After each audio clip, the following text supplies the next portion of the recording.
Hello friends, welcome to aspirants Gurukulam. TSPSC group 3 పరీక్ష ఫలితాలను శుక్రవారం రిలీజ్ చేసింది. అయితే టాప్ 10 ర్యాంకుల్లో 9 మంది పురుషులుండగా ఒక్క మహిళ మాత్రమే చోటు దక్కించుకుంది.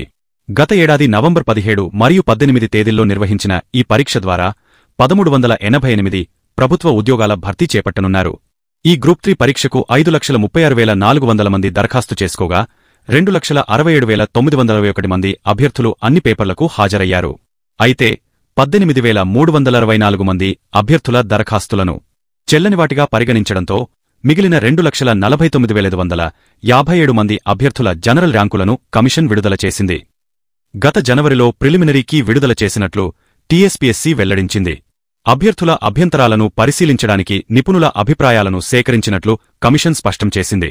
జనరల్ ర్యాంకింగ్స్ ఆధారంగా ధృవపత్రాల పరిశీలనకు ఎంపికైన అభ్యర్థులను త్వరలో పిలవనున్నట్లు కమిషన్ కార్యదర్శి తెలిపారు. ఇలాంటి మరిన్ని ముఖ్యమైన అప్డేట్స్ కోసం ఆస్పిరెంట్స్ గురుకులం ఛానల్ని ఫాలో అవ్వండి.